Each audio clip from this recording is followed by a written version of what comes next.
जो सुशांत सिंह राजपूत की मौत के मामले से जुड़ी हुई है।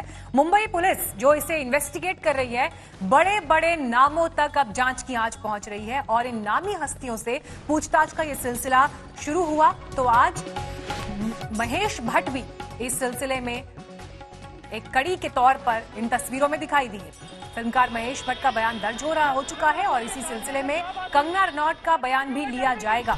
हालांकि ये देखिए, मीडिया जैसे ही वहां से बाहर निकले महेश भट्ट, उसके बाद मीडिया उन्हें फॉलो करते हुए कि पूछताछ में क्या हुआ, किस बारे में उनसे सवाल पूछे गए, क्योंकि इस तरह की खबरें आ रही हैं कि महेश भट्ट भी एक फिल्म प्लान कर रहे थे सुशांत सिंह राजपूत के साथ, सड़क पार्ट 2 या सड़क 2 आप कह लीजिए। उसमें सवाल यही कि आखिर जब ये फिल्म बनी तो फिर इससे सुशांत सिंह राजपूत को लेकर अगर बातचीत हो रही थी तो क्या हुआ था, किसने मना किया था, किस वजह से सुशांत राजपूत इस फिल्म में नहीं आ पाए। तो कई ऐसे सवाल हैं अनसुलझे जिनके जवाब लोगों के पास नहीं है, लेकिन आरोपों की शक्ल में कई बयान खुद बॉलीवुड के अंदर से ही आवाजें अलग अलग उभर कर आ रही हैं। इनमें से एक सबसे मुखर आवाज कंगना रनौत की भी रही है। लेकिन आइए पहले सीधे अपडेट ले लेते हैं मुंबई से कि आखिर पूछताछ में क्या हुआ। दिवेश हमारे साथ मौजूद है। दिवेश, हम तस्वीरें देख रहे हैं, महेश भट्ट वहां से निकल चुके हैं, लेकिन कुछ खबरें क्या आपको मिल पाई, क्या सवाल पूछे गए, किस सिलसिले में ये पूरे सवाल जवाब हुए?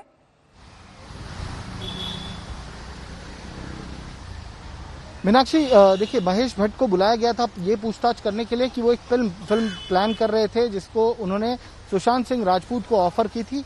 इस फिल्म का शीर्षक था सड़क 2, जो कि एक सड़क नामक फिल्म जो पहले महेश भट्ट ने बनाई थी संजय दत्त को लेकर, ये उसका सीक्वल होने वाला था और इस फिल्म को सुशांत सिंह को इस फिल्म में वो कास्ट करने वाले थे।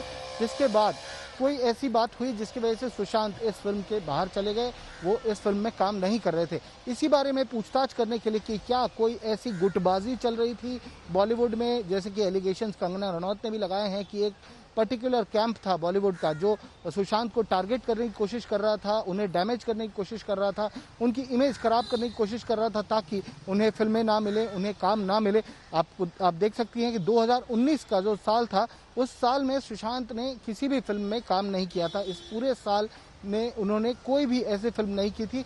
उनकी आखिरी फिल्म छिछोरे रिलीज हुई थी 2019 दिसंबर में, जिसका काम करीब 2018 में पूरा हो गया था। उसके बाद दिल बेचारा, जो अब हॉटस्टार OTT पर रिलीज हुई है, इसका काम भी 2018 में पूरा हो चुका था। इसके बाद 2019 का जो पूरा साल था, उस साल में सुशांत के पास कोई भी काम नहीं था और इसी दौरान उनकी तबीयत बिगड़ गई, वो डिप्रेशन का शिकार हो गए, जिसके लिए उन्हें ट्रीटमेंट तक करवानी पड़ी। जो महेश भट्ट यहाँ सांता क्रूज पुलिस स्टेशन पहुंचे थे, कितने देर ये पूछताछ उनसे हुई, कितना समय वो वहां पर पुलिस स्टेशन में रुके, इसके अलावा और कौन उनके साथ मौजूद था?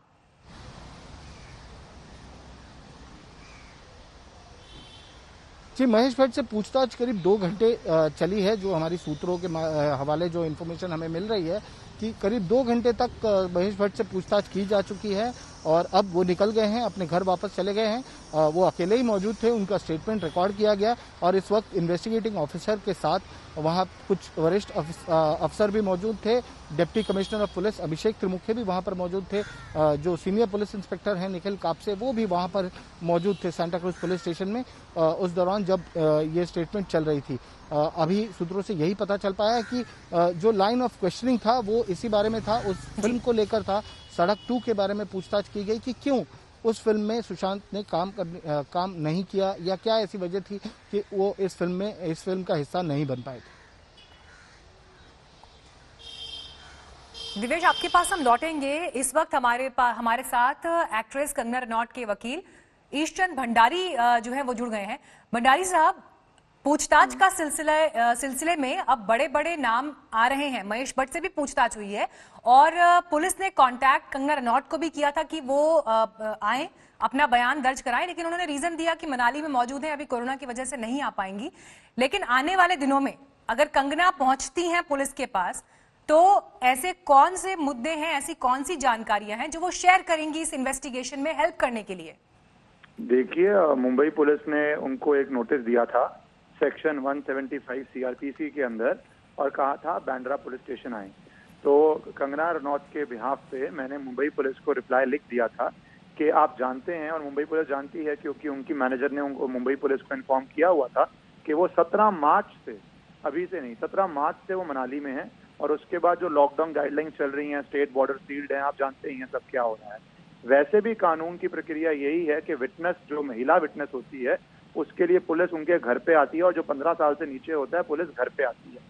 तो हमने पर ये बात नहीं लेते हुए हमने पुलिस को हेल्प करने के लिए ये कहा कि आप प्लीज कोई भी पुलिस ऑफिसर मनाली भेज दीजिए, तो वो वहां पे अपनी स्टेटमेंट दे देंगी, या फिर अगर आप वो नहीं करना चाहते तो ऑनलाइन माध्यम से वो मेरे ऑफिस को कांटेक्ट कर सकते हैं, और हम कोई भी ऑनलाइन माध्यम से अरेंज कर देंगे कि आप, आजकल सब कुछ ऑनलाइन हो रहा है, जैसे आप मेरा भी ऑनलाइन दे रहे हैं फोन इन, तो हम ऑनलाइन माध्यम से हेल्प कर देंगे, क्योंकि हमें जस्टिस इसमें चाहिए और कंगना रनौत जस्टिस के लिए पहले से ही आवाज उठा रही है। भंडारी साहब, कोई आपको क्या पुलिस ने कुछ और इन्फॉर्मेशन दिया कि कब तक वो पूछताछ करेंगे या वो घर आएंगे, आगे क्या होगा?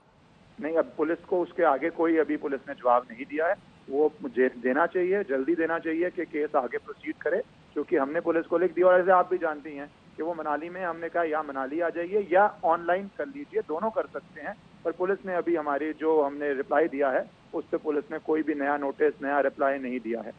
जी ईश्वरन जी, जिस तरह से series of allegations Kangana Ranaut ने बीते दिनों में लगाए हैं, उन्होंने कई बड़े नाम लिए और उन्होंने बहुत गंभीर आरोप भी लगाए हैं। इनफैक्ट महेश भट्ट को लेकर भी उन्होंने स्टेटमेंट्स दिए हैं, लेकिन ये सारे स्टेटमेंट्स जब इन्वेस्टिगेशन आगे बढ़ेगा सबूत के आधार पर किस हद तक टिक पाएंगे, आप तो कानून ज्यादा बेहतर समझते हैं, तो ये एक संशय जरूर लोगों के दिमाग में है।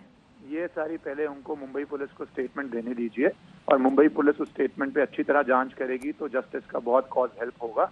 ये बहुत प्रीमेच्योर है as a lawyer for me to say कि वो क्या बोलेंगी, कैसे बोलेंगी। वो पहले पुलिस को पूरा स्टेटमेंट देने दीजिए, उसके बाद हम इस पर डिस्कशन कर सकते हैं। रिसेंट जो उन्होंने स्टेटमेंट दिया, वो बयान उन्होंने करण जौहर के मामले में दिया कि समन सीईओ को गया, करण जौहर से पूछताछ क्यों नहीं हो रही, और उन्हें आदित्य ठाकरे का संरक्षण है। ये उनके ट्विटर हैंडल्स की बातें हैं, ये आप उनके ट्विटर हैंडल्स से पूछ लीजिए, क्योंकि ये सारी जो चीजें हैं, जो पूछताछ उनके, उन्होंने इंटरव्यू में भी कहा हुआ है। तो ये हम माने कि कंगना का विचार नहीं है ये? नहीं, मैं ऐसा कुछ नहीं बोल रहा। मैं ये बोल रहा हूँ कि मैं सिर्फ उतना ही बोल सकता हूँ जितना मैंने एज अ काउंसिल किया है। बाकी जो सारी बातें हैं वो बातें बोलना इस स्टेज पे, एक ऑनगोइंग इन्वेस्टिगेशन पे, मेरे लिए एज अ लॉयर उचित नहीं है। पर ये बात जो कंगना रनौत शुरू से कह रही हैं, उसको मैं दोहराऊंगा कि चाहे वो करण जौहर हो, चाहे कोई हो, जो भी इस केस में पुलिस को लगता है इन्वॉल्व है, समन होना चाहिए और उसकी अच्छी तरह से स्टेटमेंट्स ली जानी चाहिए। और ये भी रिकॉर्ड पे आया है कि कुछ लोगों की स्टेटमेंट्स मैच नहीं कर रही हैं, जो आपके चैनल ने दिखाया है। अगर जैसे संजय लीला बंसाली जी की या आदित्य चोपड़ा जी की स्टेटमेंट मैच नहीं कर रही हैं, तो उस पर आगे जो प्रोसीजर होता है इंटरोगेशन का, कन्फ्रंटेशन का, विटनेसेस को कन्फ्रंट करवाया जाना चाहिए, वो सब होना चाहिए।